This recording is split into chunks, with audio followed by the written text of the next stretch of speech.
へえ、やっといなくなったの？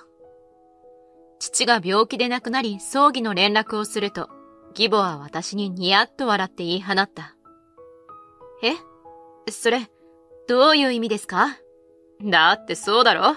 毎週何回も病院に行くなんて時間ばかり取られるじゃない。病院に通うお金も無駄だし、よかっただろ？よかった？義母の言葉が信じられなかった。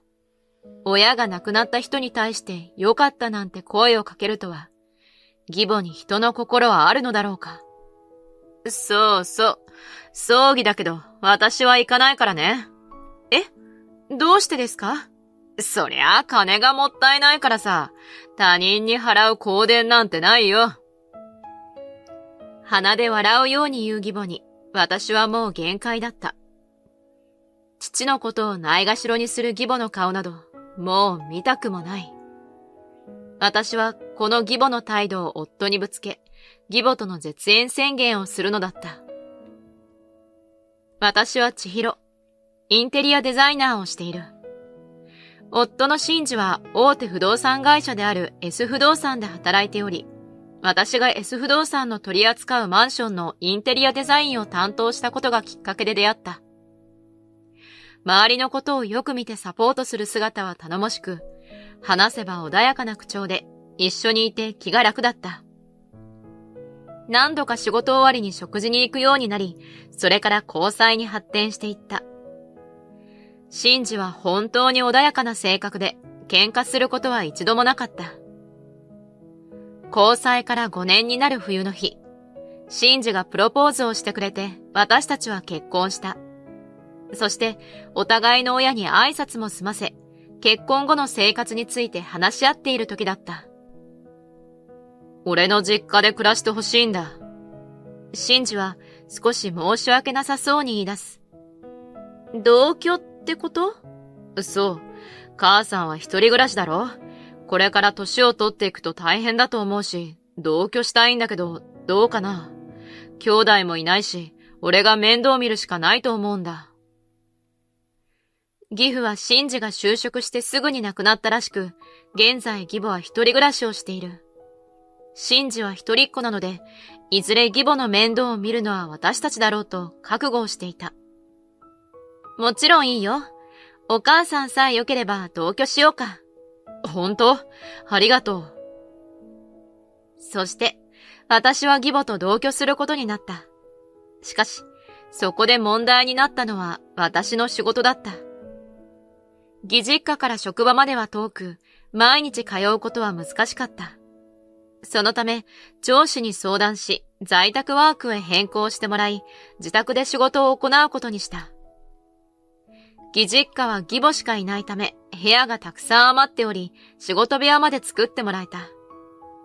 アパートよりいい生活ができそうだと思っていたが、良かったのは最初だけだった。食器を洗うとき水も洗剤も使いすぎ。まったく、どうやって育てられてきたんだか。家事の一つもできやしないなんて。仕事をしているのにもかかわらず、家事はほとんど私がやらされ、義母は耳をつんざくような声で文句を言ってくる。そこまで強く言われるほどのことはしていないのに。すみません。せっかくうちに住まわせてやっているんだから、無駄遣いは許さないよ。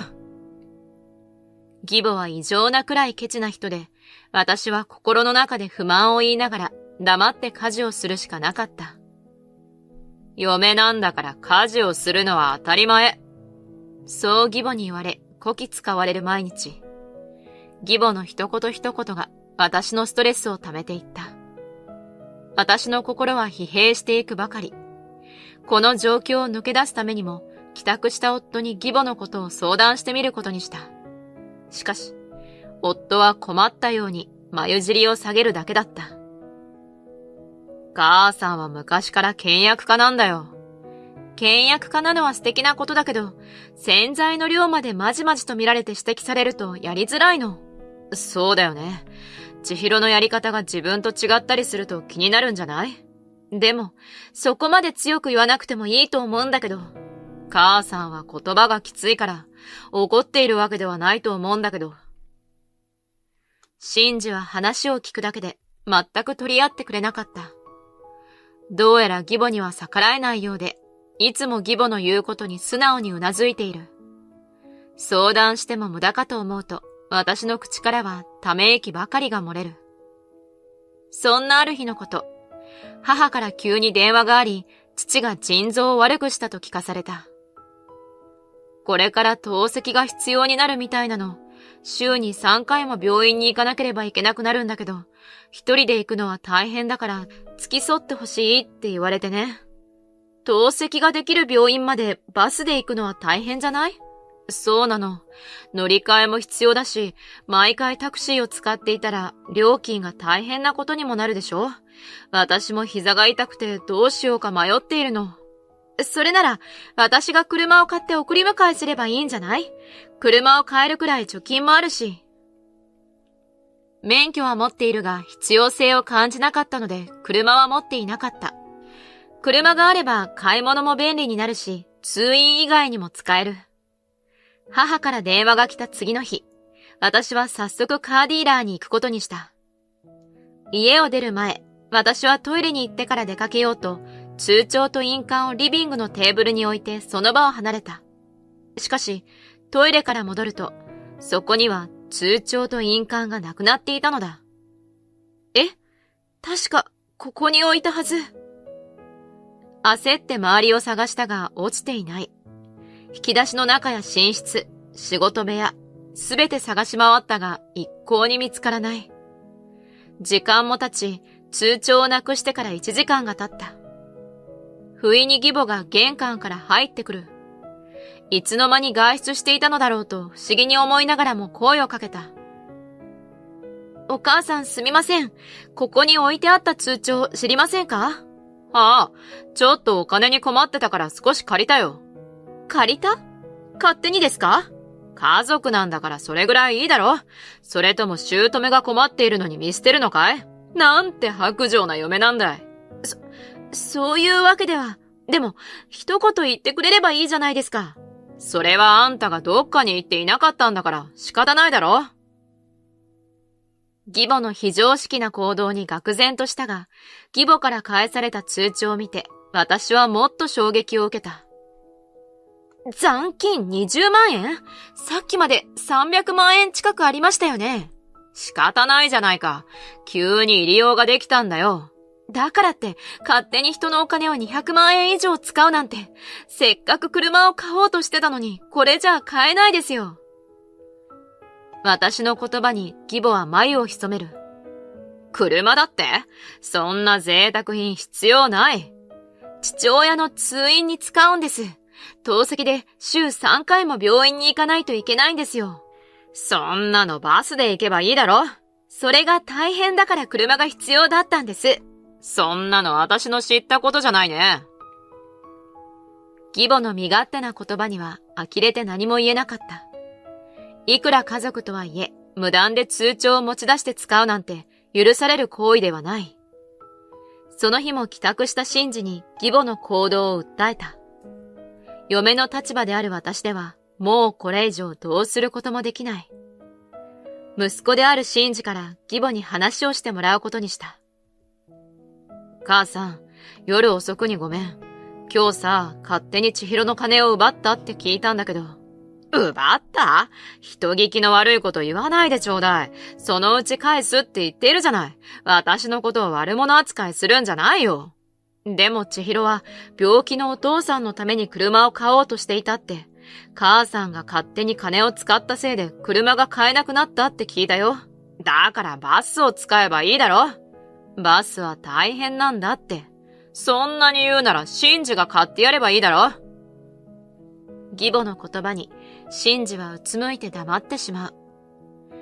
この家の光熱費や食費はすべてシンジが払っていた。私も生活費を払うと言ったが、何かあった時のために貯金していてほしいと言われていたのだ。だからシンジはあまり貯金をしていなかった。ごめん、俺がもっと稼いでいれば。それは仕方ないわよ。お母さんの分の生活費も払っているんだから。私は慰めることしかできなかった。シンジと私の貯金を合わせると、安い中古車くらいなら買えるかもしれない。しかし、すぐに故障して、修理費ばかりが高くなってしまう可能性もある。そうなるくらいなら購入しない方がいいだろうということになり、父の通院は私が付き添ってバスで行くことになった。しかし、透析を始めると、父の体力は著しく落ちていく。透析をした日は体がだるいらしく、一日中横になって過ごす父。みるみるうちに筋肉は細くなり、少し歩いただけで息切れするようになっていった。これからバスでの通院は大変だから、お金がかかってもタクシーを使った方がいいのかと考えている時だった。夜中に母から電話がかかってきた。お父さんが倒れたの。私は急いで病院に向かう。救急救命室に向かうと、母はベッドで横になる父の手を握って、ボロボロと涙を流していた。先生、父は急性心不全でした。病院に着いた時にはもう。あまりに突然の出来事に私は体の力が抜け座り込む。父はまだ60代だった。人生これからという時だったのに。触れた手はまだわずかに温かいと思ったが、すぐに冷たくなっていく。昨日通院した時はだるそうだったが、いつもと変わらず食事だってできていた。一緒に来てくれたシンジに抱きつきながら、私は子供のように声を上げて泣いた。しかし、いつまでも泣いていられない。葬儀の準備もしなければいけない。葬儀場所や親戚への連絡など、やることは山ほどあった。その日は実家に戻り、母と葬儀について相談した。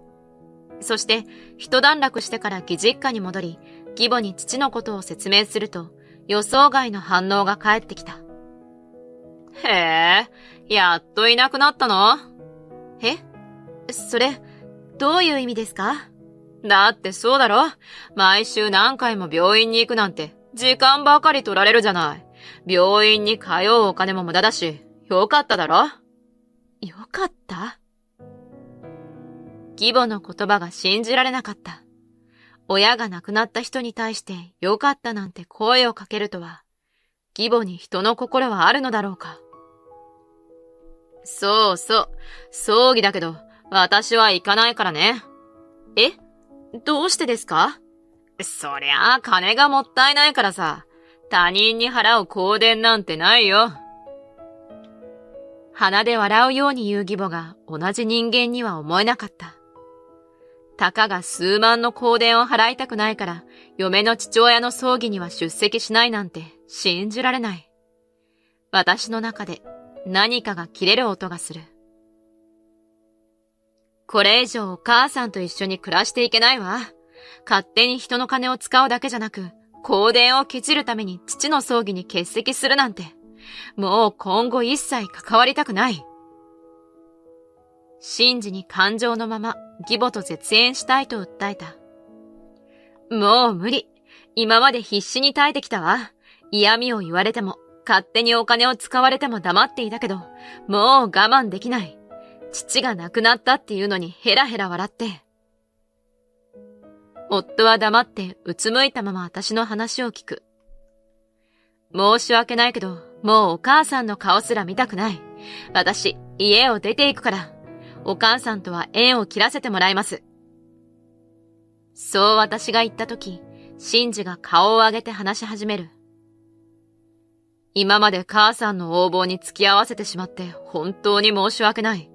これ以上千尋を苦しめさせるわけにはいかない。母さんとは別居しよう。でも、お母さんは反対するでしょ？そんな簡単に別居できないでしょ？黙って出て行こう。俺は母さんより千尋を大切にしたいんだ。シンジはそっと私をなだめるように背中をさすってくれた。シンジのその行動に涙が溢れる。シンジが味方になってくれた嬉しさと、今まで抱えていたストレスが爆発して涙が止まらない。それから私は父の葬儀の準備があるため、義実家を出て再び実家に戻った。そして夫も義母と別居するために義母に内緒で義実家を出て行ったのだった。それから1年後、私たちは義母からの着信を一切拒否し、静かな暮らしを送っていた。そんなある日、アパートで夕食の準備をしていると、インターホンが鳴る。玄関に行くと、そこには義母が立っている。あんた、私から真珠を奪うんじゃないよ。般若のような表情で私を睨む義母。突然何ですか？それに、どうして私たちの家の住所が分かったんですか？たまたまいつも行かないスーパーに行ったら、あんたを見かけて追いかけたんだよ。そんな義母の必要な行動に鳥肌が立つ。義母は怒りが収まらないとでも言うように、顔を赤くして怒鳴り散らす。勝手に真珠を連れて行くなんて、そんなこと許されると思っているのか？出て行くなら一人で出て行け。息子まで連れて行くな。真珠さんが一緒に家を出ると言ってくれたんです。私が無理やり連れてきたわけではありません。嘘だね。息子のことを騙して連れ出したんだろうが。そっちがその気なら、私だって息子を連れて帰るよ。そんなことして、真珠さんが嫌がると思わないんですか？真珠はそんなことで嫌がることはないね。あの子はずーっと私の言うことに従っていればいいんだよ。ここまで来ると狂気でしかない。真珠を連れて帰るの一点張りで全く話が通じない。なんとか帰ってもらおうと玄関を閉めようとするも、義母は必死にドアの隙間に手を差し込み抵抗するのだった。そんな押し問答をしていると、真珠が仕事から帰ってくる。母さん、なんでここにいるんだよ。戸惑う夫に義母は泣きついた。真珠、もう大丈夫よ。こんな女の言いなりになる必要なんてもうないからね。お母さんと一緒に帰ろう。待って、どういうこと？俺は母さんとは帰らないよ。なんでそんなこと言うんだい？一体いつから反抗するようになったんだか。あんたは黙って私の言うことを聞いていればいいんだよ。義母は真珠の腕を掴んで連れて帰ろうとする。しかし、真珠は思い切り義母の腕を振り払う。もういい加減にしてくれ。真珠？母さんにはもううんざりだ。いつも俺に命令ばかりして。俺はロボットじゃないんだ。俺の好きにさせてくれ。何言ってるの？私の言うことを聞いている方が真珠にとっても幸せだろ？なんと言われても俺は帰らない。俺は千尋と結婚した時から一生一緒にいたいと思ってたんだ。これ以上千尋に迷惑かけるなら絶縁する。絶縁？そんな、じゃあ私の生活はどうなるんだい？真珠がいなくなったからどれだけ大変だったことか。義母は確かにこの1年で変わっていた。髪はボサボサになり痩せこけている。年金だけで生活していくなんて私には無理よ。まともに食事もできないし痩せる一方なのに私は真珠がいないとダメなんだよ。それって真珠のお金が欲しいってことですか？なんでそうなるんだい？だって生活のために真珠と同居したいんですよね。いや、それは違う。もちろん真珠と一緒に暮らしたいんだよ。焦る義母に真珠は今まで見たことがないくらい冷めた表情を見せる。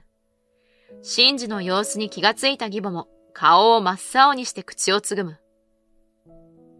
これ以上母さんに利用されるのはごめんだ。違うんだよ。信じてくれ。母さんは真珠のことを思って。もうここには二度と来るな。顔も見たくない。真珠は冷たく言い放ち、玄関の扉を閉めた。しばらく義母は玄関のドアをどんどんと叩いて叫んでいたが、近所の人の通報で警察を呼ばれ、泣く泣く帰っていった。どうやら義母はもともと借金があったらしく、夫は結婚前から義母に仕送りとしてお金の支援をしていたと後から教えてもらった。同居後も生活費の他にお金を渡しており、そのせいで貯金がたまらなかったそうだ。今まで黙っていてごめん。教えたら反対されると思って。肩を落として真珠は言う。つまり、真珠が生活費を払っていたにもかかわらず、節約しろとうるさかったのは、可能な限り生活費を削減し、シンジからお金を工面してもらうためだった。その後、義母は年金の半分を借金の返済に充てなければならず、苦しい生活を送っているようだ。節約のため洋服の洗濯も毎日できていないようで、ボロボロの薄汚れた格好をしており、近所でも孤立しているらしい。気難しい性格から親しい人もおらず、誰も助けてくれなかったのだ。その頃、私たちの間には待望の長女が生まれた。毎日慣れない子育てで慌ただしいが、賑やかで楽しい日々だ。この子を見ていると幸せになってほしいと心からそう思うが、義母のように精神的に支配するようなことはしたくない。自由にのびのびと暮らしていけるよう、これからも見守っていこうと心に誓った。